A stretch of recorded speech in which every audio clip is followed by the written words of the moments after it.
시청자 여러분 안녕하십니까. 한반도는 지금의 맹찬영입니다. 전 세계가 지켜보는 가운데 북한이 노동당 창건 75주년을 기념하는 대규모 열병식을 개최했습니다. 이번에는 이례적으로 한밤중에 열렸는데요.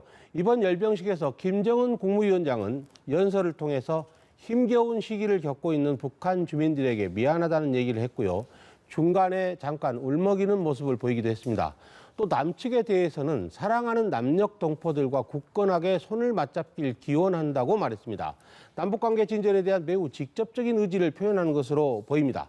뿐만 아니라 김 위원장은 연설에서 미국을 직접 겨냥해서 비난하지도 않았고 군사력을 선제적으로 사용하지 않겠다고 천명도 했습니다.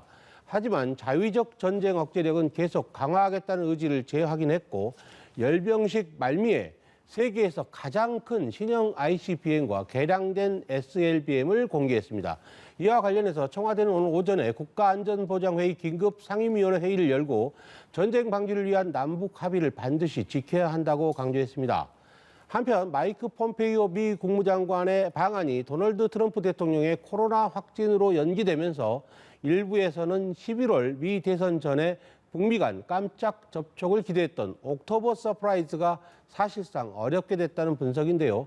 한 주간의 한반도 정세 김용현 동국대 북한학과 교수와 함께 짚어보겠습니다.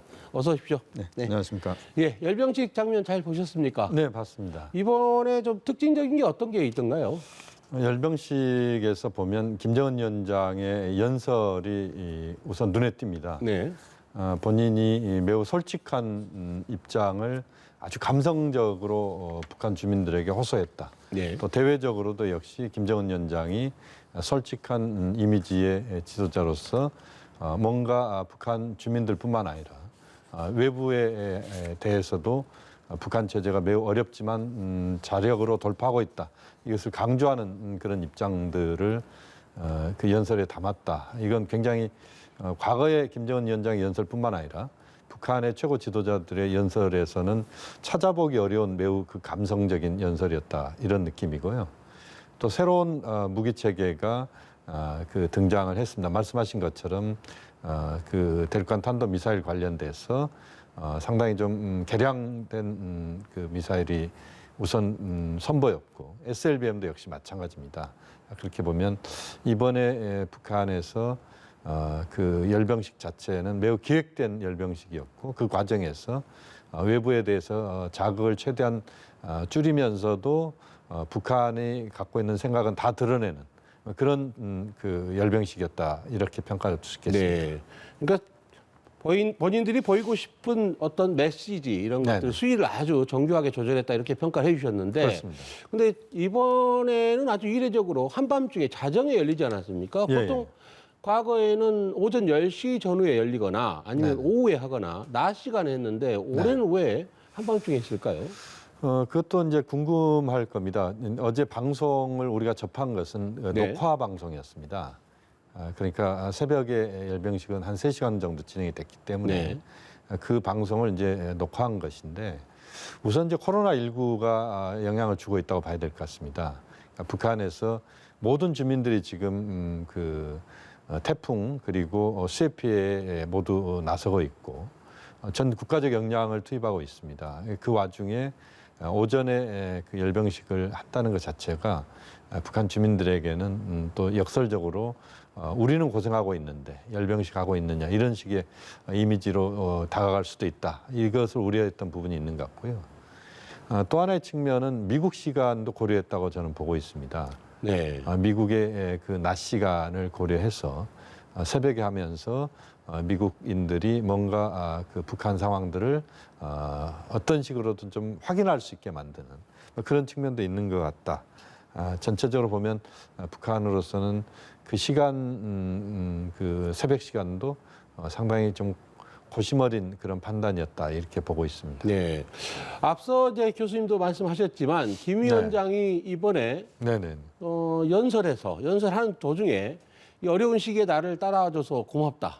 미안하다. 이런 얘기를 주민들한테 하면서 감정이 이렇게 북받쳐서 울컥하는 그런 모습을 보이더라고요. 네네. 이전에 선대의 김일성 그리고 김정일 위원장 시절에는 이런 모습은 거의 보기가 힘들었던 거 아닙니까?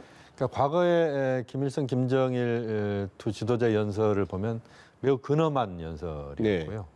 대체로 북한 체제의 성공적인 모습들을 보여주는 그런 차원에서의 대체로 보면 이제 홍보, 선전의 의미가 강했다 이렇게 봐야 되는데 김정은 위원장의 연설을 보면 물론 이제 북한의 지금 상황이 삼중고라고 볼 수도 있습니다.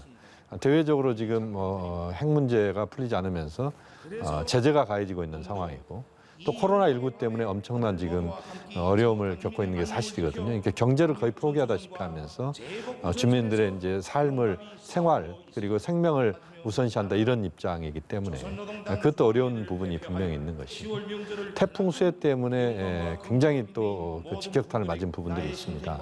이런 상황에서 사실상 김정은 위원장은 솔직한 자기 고백을 통해서 현재 어렵지만 우리가 이걸 극복해 나가자. 그렇게 극복해 나간다면 우리는 그 이전 상태로 돌아갈 뿐만 아니라 좀 더 나은 그 사회를 만들 수 있는 것 아니냐. 이런 호소를 통해서 주민들의 마음을 사는 그런 쪽으로 아예 처음부터 판단을 하고 연설을 한 것이다 이렇게 보고 있습니다. 네. 이전에 선대의 그 수령의 완전 무결한 모습을 보여줬다 그렇게 볼 수 있다면 이번에 정말 뭔가 인간적인 모습 이런 걸 보여준 게 굉장히 신선했다 이렇게 보입니다. 최근에 보면 김정은 위원장의 연설의 내용들을 보면은 좀 신선하게 자신의 솔직한 것들을 좀 드러내는 쪽으로 그런 연설의 흐름은 선대하고는 상당히 구별되는 부분이라고 봐야 됩니다. 네. 자, 근데 제가 또 궁금했던 거 하나가 리설주 여사인데 지금 1월 25일 날 설날 공연인가요? 그때 김경희 그렇습니다. 고모와 같이 참석했던 기억이 나는데 그때 이후로 지금까지 9달이 넘도록 지금 안 나타나고 있습니다. 코로나 때문인가라고 생각해봤는데 열병식 참석자들은 마스크를 아무도 안 했더라고요. 왜 안 보이는 걸까요? 정확하게 좀 확인하기는 어렵습니다. 무슨 특별한 아주 부정적 사정이 있다 이렇게 보기는 어려울 것 같고요. 아마 출산 가능성이 좀 높지 않느냐 하는 그 좀 추론을 할 수 있을 것 같습니다. 또 그런 저런 과정에서 코로나19 때문에 또 그 이설주 여사가 직접 외부에 노출되는 것에 대한 부담이 있는 것 아닌가 그렇게 보여지고요. 특별한 우리 정보 당국에서도 이설주 여사의 뭐 신상 변화할지 이 부분을 그 보고 있는 것 같지는 않고요. 오히려 뭐 출산 가능성이 좀 더 높은 거 아니냐. 개인적으로 저는 그렇게 보고 있습니다. 네, 그렇군요. 자, 이번 또 연설에서 남측에 이 남한의 동포들한테 사랑하는 남녘 동포들 이런 표현을 썼어요. 그러면서 보건 위기를 같이 극복하고 남과 북이 다시 두 손을 맞잡는 그런 날이 왔으면 좋겠다 이런 얘기도 했는데 이런 부분도 이전에 없던 표현 아닙니까? 그렇습니다. 이제 김정은 위원장 입장에서는 물론 남관계에서 뭔가 돌파구를 만들 만한 사항은 특별하게 좀 안 나오고 있는 게 사실인데 그럼에도 불구하고 이번 연설이라고 하는 그 특별한 공간을 통해서 남측에 대해서 또 우리 남측 국민들에게 이미지를 좀 제고시키는 측면도 분명히 있는 것 같고요. 왜냐하면 뭐 지난번에 그 남북 공동 연락사무소 폭파도 있었고 북한이 남측에서 보여지는 이미지가 계속 나쁜 쪽으로 갔던 게 사실이고 또 뭐 이번에 서해 사건도 있었고요. 그렇게 보면 이미지 제고의 측면도 있고 또 앞으로 남관계를 풀어가는 데 있어서 뭐 북미 문제 때문에 남관계가 풀릴 가능성이 그렇게 높지는 않다 이렇게 보고는 있지만 어쨌든 남관계를 풀어가는 데 있어서 헤게모니를 또는 판 자체를 북측이 끌고 가겠다 이런 차원에서 좀 더 선제적이면서도 그러나 매우 그 유연한 표현을 통해서 남측 국민들에게 자신의 마음을 좀 전달하고자 하는 그런 측면에서의 매우 색다른 또 남측에 대한 그런 평가 표현들이 나왔다라고 봐야 되겠습니다. 저도 그걸 보면서 이게 남측에 있는 국민들을 향해서 대한민국 국민들을 향해서 김정은 위원장이 정치를 하고 있구나 그런 생각도 했거든요. 그렇습니다. 지금 보면 뭐 남관계라고 하는 것 자체가 남관계가 사실상 그 남북 최고 지도자들의 정치 영역과 밀접하게 연관돼 있다라고 봐야 되고요. 뭐 그건 과거에도 그랬습니다만 최근 들어서 그런 것은 훨씬 더 커지고 있다. 뭐 그런 네. 점에서 또 남관계를 또 우리가 유심히 볼 필요도 있다고 봅니다. 어쨌든 간에 이제 대화에 대한 관계 개선에 대한 의지를 밝힌 것은 굉장히 긍정적으로 평가할 만한데 그렇습니다. 그 시점이 당장 이루어지기는 좀 어렵지 않을까요? 지금 현재 상황에서 북한의 모든 관심은 미국 대선이라고 봅니다. 네. 대선이 어떤 결과를 가져올 것인가 여기에 대해서 김정은 위원장은 아마 뭐 거의 모든 촉각을 곤두세우고 있다 이렇게 봐야 될 것 같고요. 남관계 영역은 아마 미 대선이 끝난 뒤에 판단을 할 것이라고 봅니다. 다만 이제 북한 입장에서도 뭐 여러 가지 상황들이 있습니다만 미국 대선이 끝나도 한 6개월 정도는 미국과의 관계를 풀 수 있는 그런 상황은 시간적으로 좀 어렵거든요. 왜냐하면 미국은 새로운 세팅을 해야 되기 때문에 네. 그렇게 보면 남북관계 또는 북중관계 여기에서 북한이 어려운 지금 상황들을 돌파하는데 도움을 받으려고 할 가능성이 있습니다.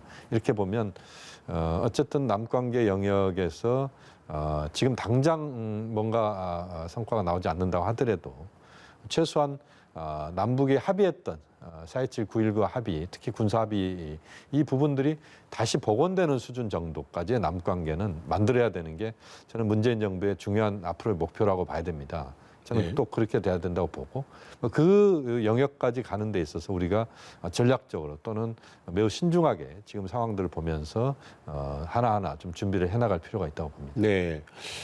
일단 김 위원장이 6월 달에 대남 군사 행동을 유보하라 지시를 했고 네네. 또 최근에 있었던 공무원 뭐 월북 시도인지가 아직 확인되지는 않았습니다.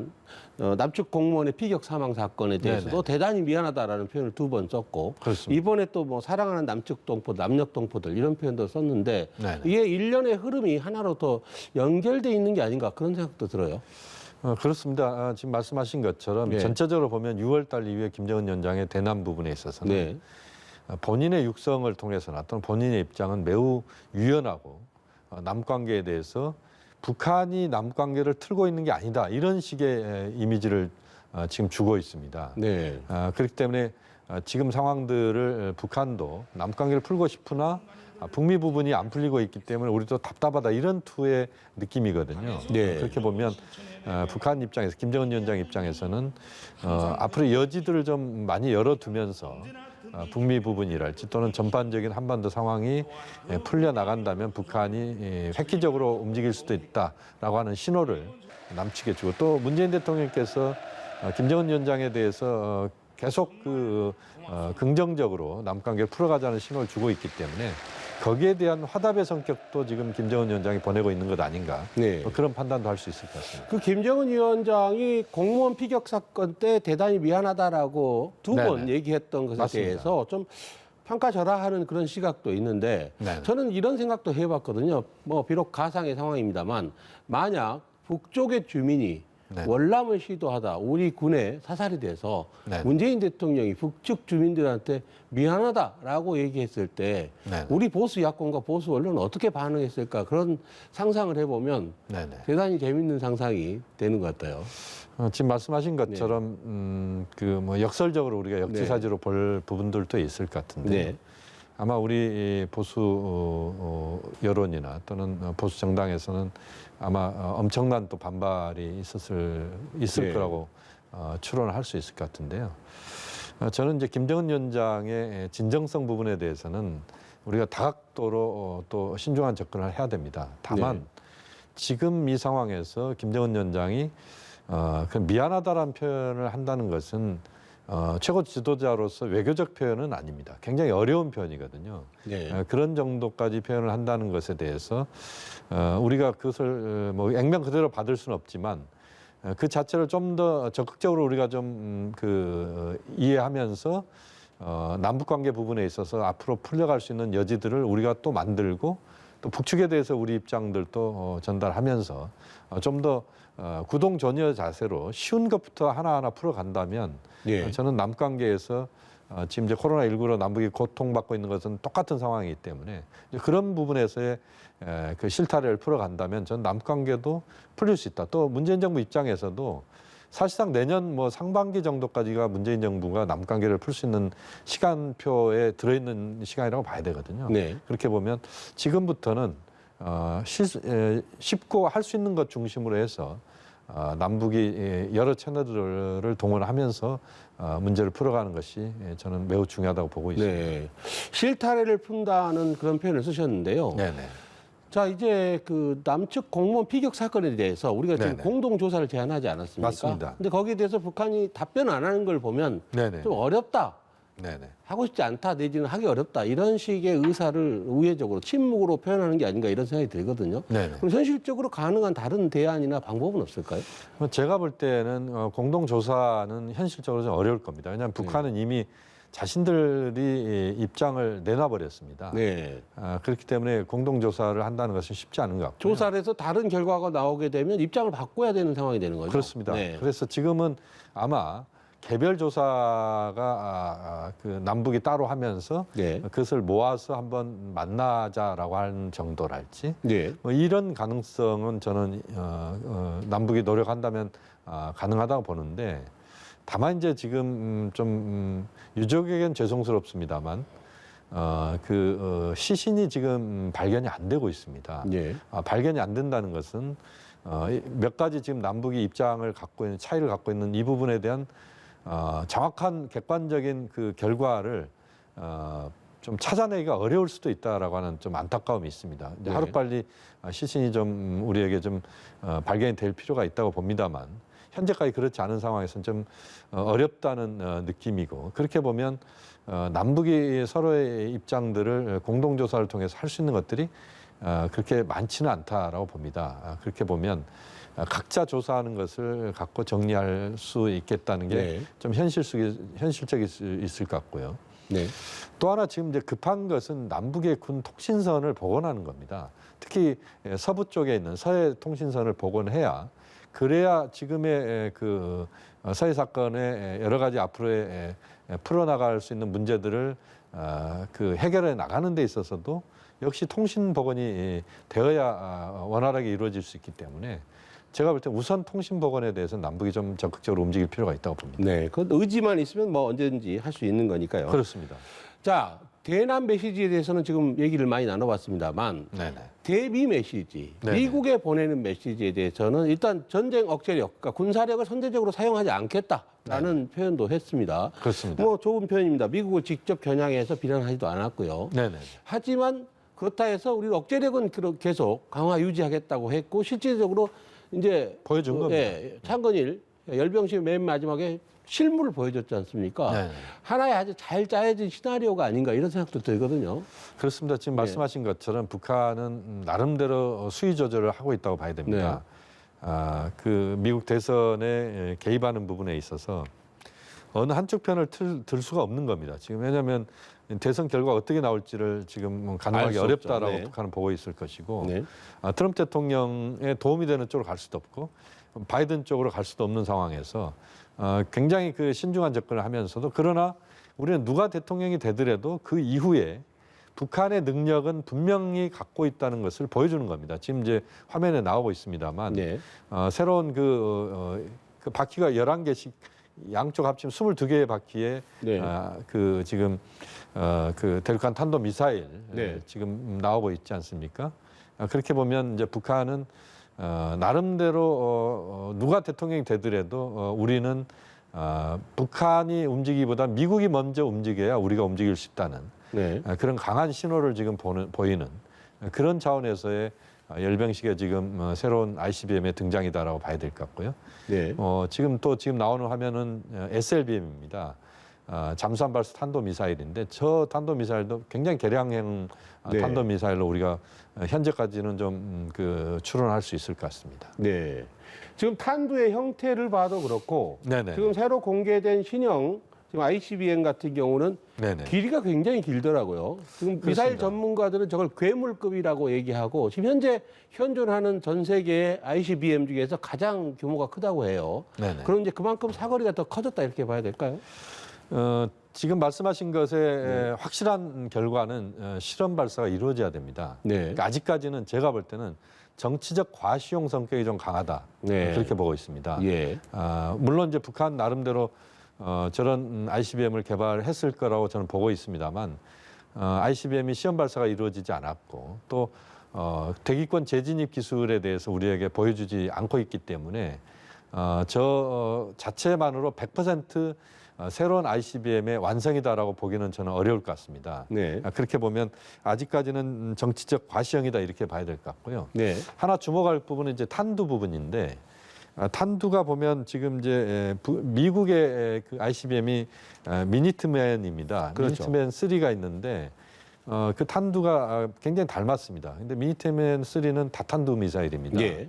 그렇게 보면 만약에 다탄두 미사일까지 가 있다라면은 굉장히 그 수준 높은 ICBM까지 진입했다. 그런 점에서 그렇죠. 상당한 수준이라고 봐야 됩니다. 한 발을 쏴서 상대국의 3개 내지 4개의 표적을 동시에 공격할 수 있으니까. 그렇습니다. 네. 그러니까 탄두 안에 예. 핵폭탄이 한 두세 개 정도가 더 들어있는 겁니다. 네네. 자, 이제 신형 무기, 정치적 메시지라고 얘기하셨는데 신형 무기의 공개가 네네. 그럼 이제 미국 대선 전에 네네. 또는 미국 대선 후에 차기 행정부와의 어떤 대화나 그런 국면을 대비해서 네네. 좀 지렛대를 강화한다. 뭐 네. 이런 의미로 받아들여야 되나요? 뭐 저는 정확하게 네. 지금 말씀하신 거라고 봅니다. 네. 그러니까 선제적으로 수를 먼저 두는 거죠. 그래서 미국이 이 북한을 무시하지 못하게 또는 북한을 외면하지 못하게 하는 차원에서 저는 저 두 미사일의 공개는 제발 나를 봐달라라고 하는 차원이라고 네. 봅니다. 네. 그러니까 아무리 미국 대선 때문에 당신들이 바쁘다고 하더라도 우리는 이 정도 준비가 돼 있고 대선 이후에 누가 되더라도 이 두 미사일을 미국은 어쨌든 응시해야 되는 것 아니냐. 그렇다면 미국이 먼저 손을 들고 나와야 되는 것 아닌가라고 하는 그런 네. 차원의 무력 시위다. 오히려 저는 미사일 발사도 중요하지만 저런 시위 자체가 매우 정교하게 북한이 짜놓은 시간표대로 북한은 나름대로 만들어 놓은 그 흐름을 유지하고 있다고 보고 있습니다. 네. 칼은 칼집 속에 있을 때 더 무섭다고 하지 않습니까? 그렇습니다. 자, 끝으로요. 네네. 지금 이번 열병식에서 드러났듯이 북한은 지속적으로 어떤 엄혹한 제재라든가 이런 상황 속에서도 네네. 지금 ICBM이라든가 핵무기 기술을 계속 발전시키고 있지 않습니까? 예, 예. 결국은 그렇다고 한다면 미국으로서도 북한과 대화해서 네네. 핵 동결을 이끌어내거나 그런 방식이 아니고서는 현실적으로 이걸 북한의 핵기술의 발전, 전략무기의 발전을 멈춰 세울 방법이 없지 않습니까? 저는 그런 고민이 들어요. 지금 현재도 북한의 핵과 미사일은 진행형입니다. 네. 어쨌든 이 문제를 우리가 고민을 해야 됩니다. 단순히 미국과 북한의 문제가 아니고 국제사회 전반이 북한과의 문제를 풀어가는 데 있어서 지금 북한이 핵을 동결하고 ICBM 개발을 중단시킬 수 있는 그런 조치가 뭐가 있을까? 네. 그래서 이제 서지컬 스트라이크라고 이야기하는 그런 그 무력을 통한 방법은 현실적으로 불가능하다는 게 몇 번에 걸쳐서 판정이 네. 됐습니다. 정밀 공중폭격을 얘기하죠. 그렇습니다. 네. 그렇게 된다면 이제는 어쨌든 북한의 그 상황 자체를 중단시키는 것이 우선이기 때문에 네. 그렇다면 대화로 가는 수밖에 없다. 그 부분에 대해서는 저는 미국의 그 바이든 또는 트럼프 정부 누가 되든지 간에 그 부분에 대해서는 매우 신중하고 진중하게 그 부분을 받아야 된다고 봅니다. 네. 좀 그런 인식의 변화가 있었으면 합니다. 네. 김영현 동국대 북한학과 교수로부터 들어봤습니다. 오늘 말씀 고맙습니다.